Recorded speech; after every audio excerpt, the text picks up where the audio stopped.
नमस्कार, बिहार चुनाव स्पेशल में आपका स्वागत है। बिहार चुनाव की खबरों के लिए हमें सब्सक्राइब कीजिए। 1980 के बाद ये पहला विधानसभा चुनाव होगा कि राजद सुप्रीमो लालू प्रसाद यादव शारीरिक तौर पर इसमें शामिल नहीं होंगे। यानी लोकसभा चुनाव 2019 की तरह ये विधानसभा चुनाव भी बगैर लालू के लड़ा जाएगा।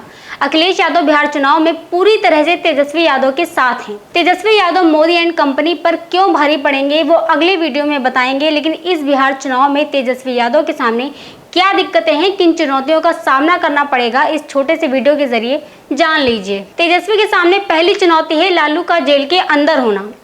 लोकसभा चुनाव 2019 की तरह ये विधानसभा चुनाव भी बगैर लालू के लड़ा जाएगा। ऐसे में राजद को खासकर ग्रामीण मतदाताओं को लुभाने में परेशानियों का सामना करना पड़ सकता है। 2015 में लालू यादव ने कुल 252 चुनावी सभाओं को संबोधित किया था। उनका गंवाई अंदाज और ग्रामीण वोटरों को लुभाने का अंदाज निराला होता है। चुनाव में किस समय पर कौन सा कार्ड फेंकना है, किस सियासी खेल में वो माहिर हैं।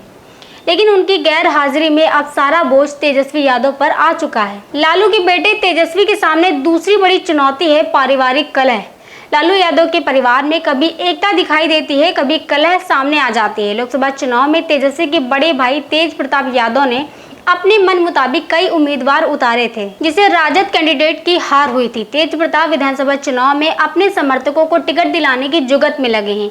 अगर पार्टी ने उन्हें टिकट नहीं दिया तो 2019 के लोकसभा चुनाव जैसा हाल भी हो सकता है। तेज प्रताप के तलाक और ससुर चंद्रिका राय के जेडीयू में जाने का खामियाजा राजद को छपरा और आसपास में भुगतना पड़ सकता है। लालू के बेटे तेजस्वी के सामने तीसरी बड़ी चुनौती है डिजिटल प्रचार। कोरोना वायरस की वजह से इस बार चुनावी प्रक्रिया से लेकर चुनाव प्रचार का तरीका बदल चुका है।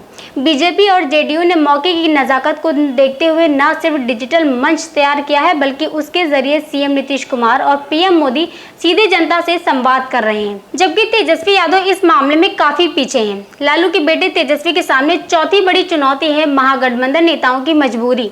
महागठबंधन के तहत ही राजद चुनाव लड़ेगा। इस महागठबंधन में राजद के अलावा कांग्रेस, उपेंद्र कुशवाहा की रालोसपा, मुकेश सहनी की वीआईपी और लेफ्ट दलों में सीपीआई, सीपीएम और सीपीआई एमएलए शामिल हैं। जीतन राम मांझी पहले ही महागठबंधन को टाटा बाय बाय बोल चुके हैं। गठबंधन में सीट बंटवारे को लेकर खींचतान जारी है। तेजस्वी के लिए सबसे बड़ी समस्या सहयोगी दलों के साथ सीटों का बंटवारा और उपयुक्त कैंडिडेट की तलाश है। लालू के बेटे तेजस्वी के सामने पांचवी बड़ी चुनौती है असदुद्दीन ओवैसी की एंट्री। महागठबंधन खासकर राजद एमवाई समीकरण यानी मुस्लिम यादव वोट बैंक के सहारे बिहार में राजनीति करता रहा है। नीतीश भी मुस्लिम वोटों में सेंधमारी करते रहे हैं, लेकिन केंद्र की बीजेपी सरकार द्वारा हालिया में कुछ फैसलों से माना जा रहा है कि मुस्लिम जेडीयू से मुंह मोड़ सकते हैं। ऐसे में उनका विकल्प सिर्फ राजद ही बचता है। लेकिन हैदराबाद के सांसद असदुद्दीन ओवैसी की पार्टी ने बिहार में चुनाव लड़ने का फैसला किया है।